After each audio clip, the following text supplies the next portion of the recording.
प्रश्नावली 4.2 पहला क्वेश्चन दे रखा गुणनखंड विधि से हल कीजिए। पहला क्वेश्चन है x square minus 3x minus 10 बराबर 0। तो 3 के टुकड़े करने हैं और गुणा करने पर माइनस के 10 आने चाहिए। तो एक्स स्क्वायर माइनस 5x और प्लस का 2 और माइनस 10 बराबर 0। 5 में से 2 घटाएंगे तो माइनस के 3 बचेंगे और 3 5 दूनी 10 प्लस को माइनस से गुणा करेंगे माइनस। इसमें से कॉमन लेते हैं, एक्स तो कॉमन आ गया तो एक्स माइनस 5 बच गया प्लस इसमें से 2 कॉमन आ जाएगा एक्स माइनस 5 और बराबर 0।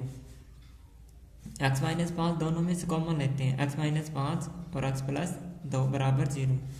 तो या तो एक्स माइनस 5 बराबर 0 है तो एक्स बराबर हो जाएगा 5, या फिर एक्स प्लस 2 बराबर 0 है तो एक्स बराबर हो जाएगा माइनस का 2। ये हो गया आंसर। सेकंड क्वेश्चन है 2x स्क्वायर प्लस एक्स और माइनस 6 बराबर 0। जोड़ने या घटाने पर तो 1 आना चाहिए और 6 दूनी 12, गुणा करने पर माइनस के 12 आना चाहिए। एक तो माइनस का 4 प्लस का 4 लेते हैं और एक लेते हैं माइनस के 3। तो 4 में से 3 घटाएंगे 1 बचेगा प्लस का और 4 दिया 12 माइनस के 12। तो 2x स्क्वायर प्लस के 4x माइनस के 3x और माइनस के 6 बराबर 0। इन दोनों में से 2x कॉमन आ जाएगा, यहाँ पर तो बच गया x प्लस 2 और इन दोनों में से माइनस के 3 कॉमन ले लेते हैं, यहाँ पर बच गया x प्लस में 2 और बराबर में 0। इसमें से दोनों कॉमन आ जाएंगे, x प्लस 2 और 2x माइनस 3 बराबर 0। या तो इसके बराबर 0 या फिर इस बराबर 0 है। तो पहले तो x प्लस 2 बराबर 0 करते हैं तो x बराबर हो जाएगा माइनस का 2। अब करते हैं 2x माइनस 3 बराबर 0।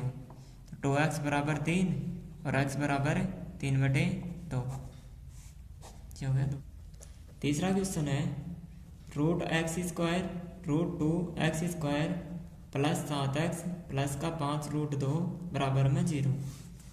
अब देखो 7 के टुकड़े करने हैं और 5 रूट 2 को रूट 2 से गुणा करते हैं, ये हो जाएगा 5 गुणा 2 बराबर 10। रूट 2 को रूट 2 से गुणा करते हैं 2 आते हैं, 5 दूनी 10। 7 के टुकड़े करने हैं, रूट 2 की स्क्वायर प्लस 7 के टुकड़े 5x प्लस 2x, 5 है तो 7, 5 दूनी 10 प्लस का 5 रूट 2 बराबर में 0।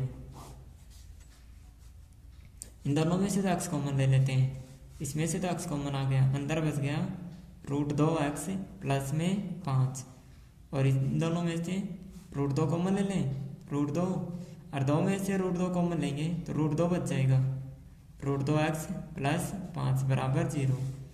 इन दोनों में दोनों सेम है, जो हो जाएगा x प्लस रूट 2 और रूट 2x प्लस 5 बराबर 0।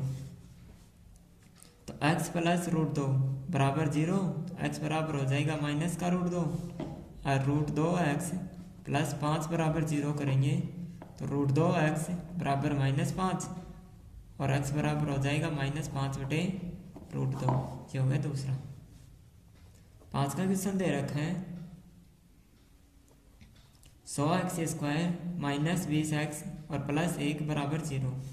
100 को 1 से गुणा करेंगे 100 और 20 के टुकड़े करने हैं और गुणा करने पर प्लस आना चाहिए, तो माइनस का टुकड़ा करा दोनों माइनस लेना पड़ेगा। तो 100x square minus 10x minus 10x और प्लस 1 बराबर है 0। इन दोनों में से 10x तो ले लेते हैं कॉमन, यहाँ पर तो बच गया 10x और माइनस 1, अगले में से माइनस 1 तो 10x माइनस 1 और बराबर 0। तो 10x माइनस 1 और 10x माइनस 1 बराबर 0, या तो इसके बराबर 0 या इसके बराबर 0 है। तो 10x माइनस 1 बराबर 0, तो 10x बराबर हो जाएगा 1 और x बराबर हो जाएगा 1/10। दोनों सेम ही है, तो दोनों के आंसर यही होंगे। तीसरा क्वेश्चन दे रखा है ऐसी 2 संख्या ज्ञात कीजिए जिसका योग 27, एक तो दे रखा है योग दे रखा है 27 और दूसरा दे रखा है गुणनफल 182 है। गुणनफल दे रखा है 182 हो तो संख्याएं ज्ञात कीजिए। अब मानते हैं, माना पहली संख्या बराबर x, तो पहले x मान ली, तो दूसरी कितनी होगी, दूसरी संख्या, दोनों संख्याओं का योग 27 है, एक को x मानना है तो दूसरी हो जाएगी 27 माइनस x। अगला दे रखा है गुणनफल 182 है, गुणनफल 182 है, दोनों गुणा करके बराबर 182, तो x 27 माइनस x बराबर में 182, इसको गुणा करेंगे तो 27x माइनस एक्स स्क्वायर बराबर 182 और x स्क्वायर माइनस 27x और प्लस 182 बराबर हो जाएगा 0। इन दोनों को साइड लेकर जाते हैं, ये माइनस का ये तो होगा प्लस, ये प्लस का ये माइनस, ये प्लस का ही। अब 27 के टुकड़े करें, 27 के टुकड़े करते हैं और गुणा करने पर 182 आना चाहिए, तो 27 के टुकड़े कितने होंगे, 13 और 14, तो एक्स स्क्वायर माइनस 13x और माइनस 14x और प्लस का 182 बराबर, इसमें से तो x कॉमन आ जाएगा, x माइनस 13 और अगले में से माइनस 14 कॉमन ले लेते हैं, तो x माइनस 182 में 14 का भाग देंगे तो कितनी बार जाएगा, 13 बार, बराबर में 0 दिया होगा x माइनस 14 और x माइनस 13 बराबर 0। तो या तो x माइनस 14 बराबर 0 है तो x बराबर हो जाएगा 14, या फिर x माइनस 13 बराबर 0 है तो x बराबर हो जाएगा 13, या तो वह संख्या 13 है या फिर 14 है। अब देखो दूसरी संख्या याद करते हैं, तो पहली संख्या तो हो गई, पहली संख्या बराबर हो गई 14 या 13, और दूसरी कितनी होगी, दूसरी संख्या बराबर हो जाएगा, अगर यहाँ पर 14 रखेंगे तो आएगी 13 और 13 रखेंगे तो आएगी 14। 4वां क्वेश्चन दे रखा है, दो क्रमागत धनात्मक पूर्णांक ज्ञात कीजिए जिसके वर्गों का योग 365 है। पहले तो मानते हैं, माना पूर्णांक, पहले को x मान लेते हैं और दोनों धनात्मक दे रखे हैं, तो पहला तो ये हो गया, पहला पूर्णांक तो हो गया x और दूसरा कितना होगा, दूसरा हो गया x प्लस 1, दोनों के वर्गों का योग 365 है, वर्गों का योग, दोनों के वर्गों का योग बराबर दे रखा है 365 है, तो पहले की स्क्वायर प्लस में दूसरे की स्क्वायर बराबर है 365 है, तो एक्स स्क्वायर प्लस है, इसको खोलें, इसका हो जाएगा एक्स स्क्वायर प्लस 1 प्लस में 2x बराबर में 365 है, x square 2x square plus में 2x प्लस 1 माइनस का 365 बराबर 0, इसकी साइड चेंज करेंगे माइनस, तो 2x square plus 2x minus के 364 बराबर में 0, इसमें से दो कॉमन लेते हैं, तो ये तो होगा x square plus x minus 364, 364 में 2 का भाग दें कितनी बार जाएगा, 182 बार, बराबर में 0। अब इस 2 को तो साइड भाग देते हैं, तो 2 को 0 में भाग देंगे 0, तो x square plus x minus 182 बराबर 0। अब देखो यहाँ पर 1 है और यहाँ पर 182 है, तो इसकी जगह पर ऐसी संख्या लानी है जिसको गुणा करने पर माइनस के 182 आने चाहिए, 182 हो गए, ये हो जाएगा x square plus 14x minus के 13x और माइनस 182 बराबर 0, इसमें से x कॉमन लेते हैं, तो x प्लस में 14, अगले में से 13 कॉमन लेते हैं माइनस के, तो x प्लस 14 बराबर में 0, तो x माइनस 13 और x प्लस 14 बराबर 0, तो या तो x माइनस 13 बराबर 0 है, तो x बराबर तो हो गया 13, या फिर x प्लस 14 बराबर 0 है, तो x बराबर हो जाएगा माइनस के 14। अब देखो माइनस का तो लेना नहीं है क्योंकि क्वेश्चन में दे रखा था धनात्मक पूर्णांक है, ये तो होगा नहीं, तो पहला पूर्णांक तो हो जाएगा, पहला पूर्णांक बराबर तो हो गया 13 और दूसरा हो गया पूर्णांक क्रम, दोनों क्रमांक दे रखे हैं, एक जोड़ दें, दूसरा हो गया 14। 5 का क्वेश्चन दे रखा है, एक समकोण त्रिभुज की ऊंचाई इसके आधार से 7 सेमी कम है। पहले तो इसको मानते हैं, माना त्रिभुज का आधार x सेमी है, तो ऊंचाई कितनी होगी? तो ऊंचाई इसके आधार से 7 सेमी कम है, तो ऊंचाई हो जाएगी 7 माइनस x माइनस 7। ये तो हो गई इसकी ऊंचाई। और क्वेश्चन में दे रखा है कर्ण दे रखा है 13 सेमी। समकोण त्रिभुज है, अन्य दो भुजाएं ज्ञात करनी है। समकोण त्रिभुज होता है तो क्या होता है? पाइथागोरस प्रमेय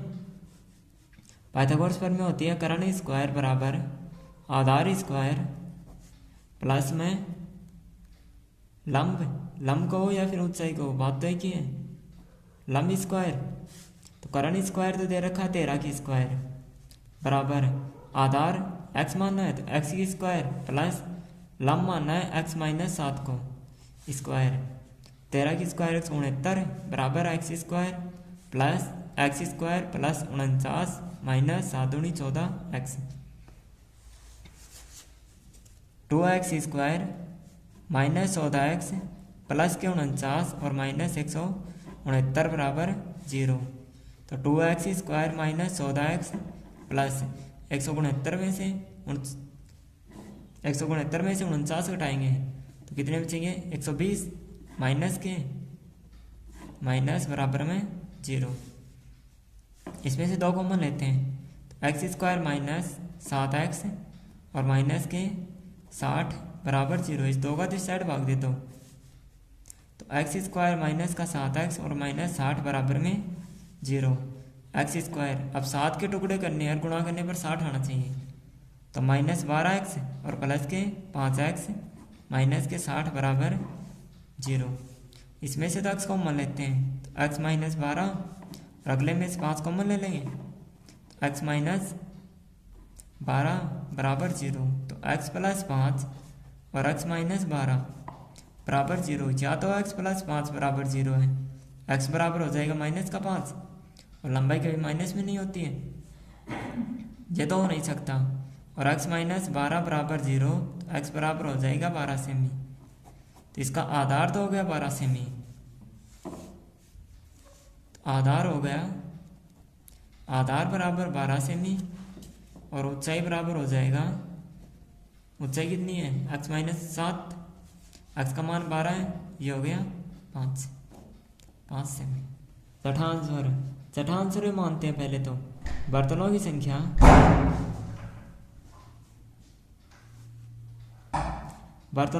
मानते हैं। बर्तनों की संख्या तो होगी बराबर x। प्रत्येक नग की निर्माण लागत है, प्रत्येक नग की निर्माण लागत दे रखी है क्वेश्चन में। बर्तनों की संख्या की 2 गुने से 3 ज़्यादा है तो 2x प्लस 3 और उस दिन की कुल लागत कितनी थी? उस दिन की कुल निर्माण लागत थी 90 रुपये।